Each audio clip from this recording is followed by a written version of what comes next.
11 जुलाई है, आज बाबूजी की जयंती मनाई जा रही है और कल ही के दिन 10 जुलाई को मैंने आप सबके आशीर्वाद से ब्लॉक प्रमुखी जीती थी। तो मैं आप सभी का बहुत बहुत धन्यवाद करता हूँ। जिस तरीके से बताया गया कि जो जनता ने हमारे लिए लड़ाई लड़ी,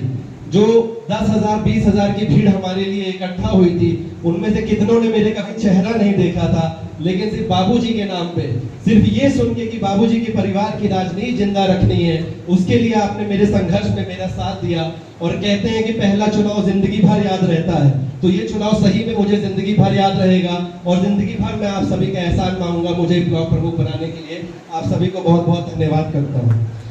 मैं ये कहना चाहूंगा कि 1963 से बाबूजी ने राजनीति का 1963 में बाबूजी की राजनीति शुरुआत हुई थी और जब उन्होंने राजनीति का शुरुआत किया था तब उस जमाने में बहुत सामंतवादियों का दबदबा बहुत ज्यादा था और उसको कम करने के लिए अगर सबसे पहला काम अगर बाबूजी ने कुछ किया था तो वो अपने संगठन को मजबूत करने का काम किया था। आज की तरह नहीं कि आप आए, राजनीति में उतरे, पार्टी ज्वाइन करी और एक साल बाद ही आप चुनाव लड़ने की तैयारी करने लग जाते हो। 1963 में बाबूजी ने राजनीति शुरू करी थी और 1977 में वो पहली बार विधायक बने थे। 15 साल का उनका जो संघर्ष था, जो उनका संगठन बनाने का जो काम था, जो उनकी मेहनत थी, वो 15 साल बाद रंग लाई थी और 15 साल बाद वो सामंतवादी ताकतों का गला घोटकर पहली बार विधायक बनके आप सभी के बीच में आए थे। लेकिन मैं ये कहता हूँ कि आज कहीं ना कहीं वो संगठन कमजोर होता जा रहा है। एक छोटा सा उदाहरण मैं देता हूँ। एक ठाकुर साहब थे, मैं उनका नाम नहीं लूंगा, वो फौज में काम करते थे। जब वो लौट के आए तो उनसे ये कहा गया कि आपको आरएसएस का संगठन फैजाबाद में मजबूत करना है। वो आए और लौट के आने के बाद वो उसी काम में लगातार लग गए।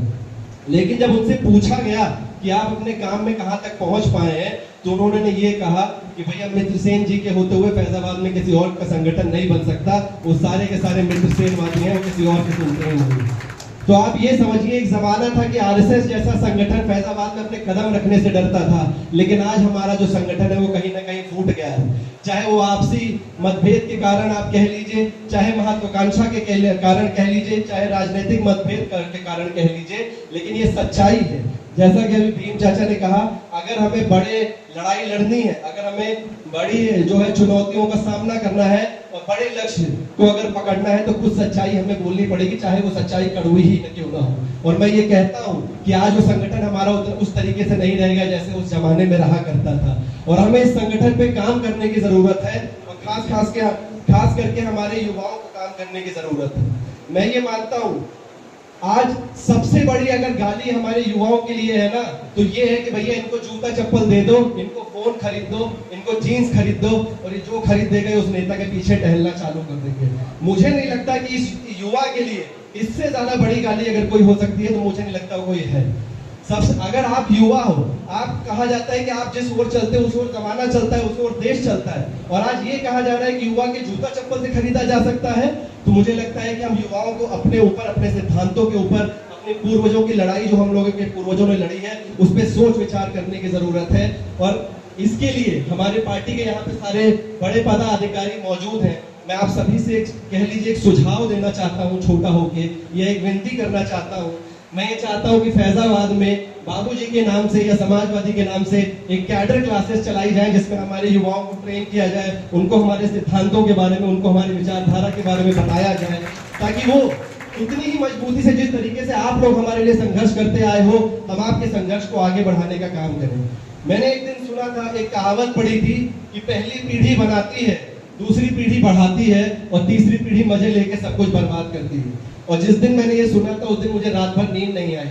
और मैंने उसी दिन ये ठान लिया था कि मैं वो तीसरी पीढ़ी नहीं बनूंगा जो मजे लेके बर्बाद करेगा, मैं वो तीसरी पीढ़ी बनूंगा जो संघर्ष करके अपने बाप दादा का नाम और आगे बढ़ाने का काम करेगा। और मैं उम्मीद कर रहा हूँ, मैं आप सभी यहाँ पे बैठे हैं, बहुत सारी लड़ाइयाँ हम लोग लड़ते हैं, बहुत सारी लड़ाइयों में हम लोग फेल हो जाते हैं, नहीं आप लोग की मदद कर पाते हैं, ये भी बात सच है, लेकिन हमारी नीयत हमेशा आपके साथ रहती है, हमारा संघर्ष हमेशा आपके लिए रहता है और आगे भी मैं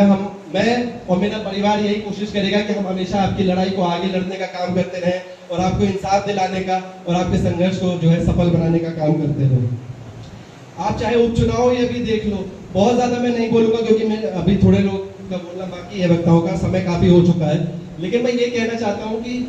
आज यहाँ पे खड़े होके ये सवाल करना कि हमारे बाप दादाओं ने क्या किया बहुत आसान है। आज आपके पास खुली हवा है, आपके पास जोतने के लिए खेत है, आपके सर पे छत है, तो ये पूछना, कपड़े पहन रखे हैं आपने, मोबाइल रिचार्ज है, तो आपको नहीं पता चलता कि वो संघर्ष क्या था। लेकिन एक जमाना था जब एससीपीसी के गले में मटका बांध दिया जाता था कि अगर ये थूकेंगे या पानी पिएंगे तो इनकी लार टपकेगी, तो जो है जमीन गंदी हो जाएगी। एक जमाना था जब चलते थे तो उनके पीछे झाड़ू बांध दिया जाता था, ये कह के कि इनके पदचिन्हों से जमीन दूषित हो रही है। एक जमाना था कि अगर आपके कानों में संस्कृत के शब्द पड़ जाते थे तो आपके कानों में पिघला के शीशा डाल दिया जाता था। और वो दिन दूर नहीं है जिसको ये लग रहा है कि वो दिन दोबारा नहीं आएगा। अभी आप इसी उपचुनाव को उठा के देख लीजिए, कितना संघर्षों का धरती रही है मिल्कीपुर। उसके बाद भी, इतनी लड़ाई लड़ने के बाद भाजपा सरकार जो है वहां अपने उसमें मंसूबे में सफल रही, और उसका कारण है हमारा संगठन कमजोर होना, जो मैं बार बार कह रहा हूँ। इसी उपचुनाव में अमानीगंज के गांव की घटना है, जब गांव वाले वोट डालने के लिए निकले थे तो पीएसी वालों ने उनके ऊपर लाठी चार्ज कर दिया था, और जब गांव वालों ने अपने आप को घर में बंद कर लिया तो उन्होंने इतना उत्पीड़न किया कि उनके जो जानवर बाहर बंधे हुए थे, चाहे भैंस हो, चाहे गाय हो, चाहे बकरी हो, उसको लाठी मारने का काम किया था। आप आज देख लो, आप कहना तो नहीं चाहिए लेकिन धर्म जो है आपका मलमूत्र पे आ गया है। आप मंदिर जाते हो तो आपको बाहर निकाल दिया जाता है, आप नौकरी मांगते हो तो आप पे लाठी बरसाई जाती है, आप पुलिस में थाने में जाते हो तो आपकी जाति देख के एफआईआर लिखी जाती है, और आप कह रहे हो कि आप आगे बढ़ने का काम कर रहे हो। तो इन सब कहेंगे कि सामाजिक जो अराजक तत्व है उनसे हमें संभलने की जरूरत है, और हमें अपने संगठन को, अपनी सोच को, अपने सिद्धांतों को दोबारा सुधारने की जरूरत है, और अपने संघर्षों को, जो हमारे बाप दादा के संघर्ष है, उनको आगे बढ़ाने की जरूरत है। इन्हीं शब्दों के साथ मैं बाबूजी के चरणों में श्रद्धा सुमन अर्पित करते हुए अपनी बात को खत्म करता हूँ। बहुत बहुत